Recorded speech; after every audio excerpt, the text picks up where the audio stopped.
Hi everybody, I'm Michael. This is a 5-minute review for Nancy Drew number 22, Trail of the Twister, which is not one of the more well-liked games in the series. It's kind of bland is what people think. It's mostly just chores. None of the characters really stand out. Like, Debbie is particularly boring.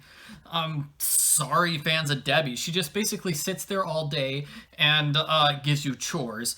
And she gives you this really long speech at the end of the game. It's like, great, that's good information to know, but there's a tornado on the way and Nancy needs to capture the culprit. Could you put off this long conversation for later? Really annoying at the end of the game. Scott's okay. He's just an angry, grumpy guy. Some people really like him. I'm surprised he's the favorite character of the game. I would have gone with Paw. Paw's a really nice character. I feel like he's the only one who's really genuine and feels like a real person. It's just tragic that his wife is dead and Nancy keeps asking him questions about his dead wife and he's pretending she's still alive. That was really rude and insensitive of Nancy. I wish we got more resolution to that, but instead the game ends with a joke that, haha, you know Paw, he's terrible at acting.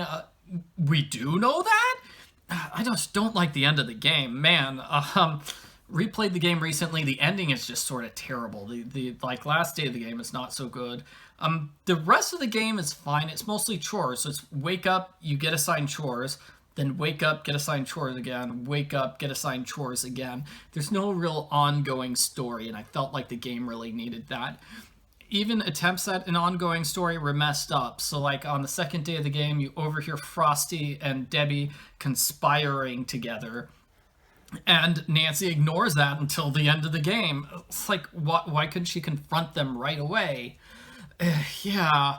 But the game is sort of set up where, like, each character has a secret, and you need to figure out the character's secret. And at the end of the game, that's basically how it's set up.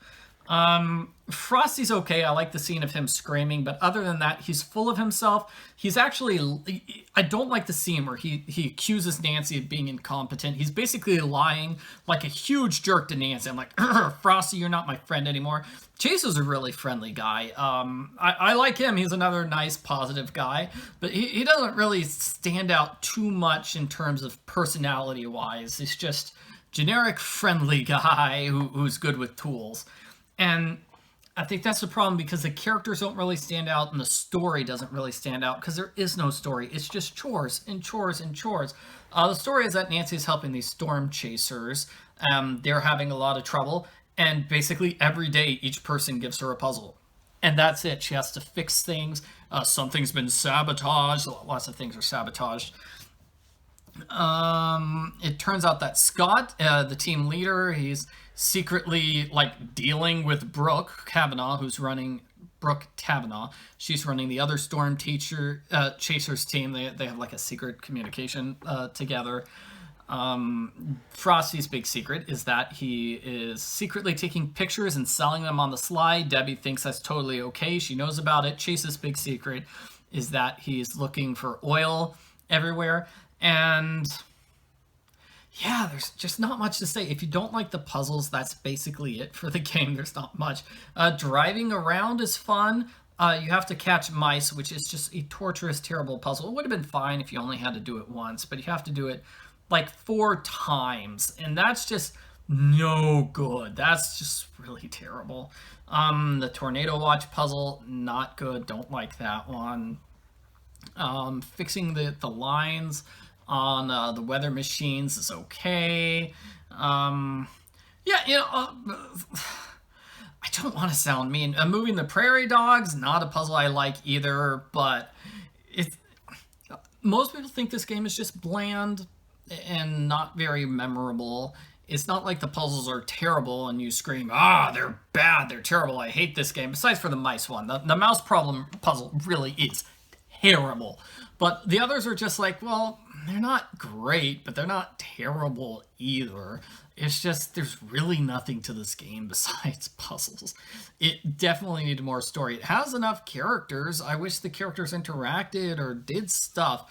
Instead, it feels like there's just a series of random events. So even when something happens, like Debbie goes, come on, we've got to go. There's a big storm head forming. It's like, where did that come from? And yeah, The end of the game is just where we have the culprit reveal that's just kind of unpolished and feels like they're dumping a lot of exposition on you at once. Oh, I'm at the end of my 5 minutes. Okay, so definitely not a good game in the series. Just bland. I don't hate it, but I don't really like it either. 6 out of 10, 6 out of 10. That's sort of at the bottom edge. I mean, it's not like the games which are really terrible, like Shattered Medallion and Creature of Kabu Cave. It's sort of a step above those games, but it's not that much better than them. Just sort of bland and forgettable, like I said.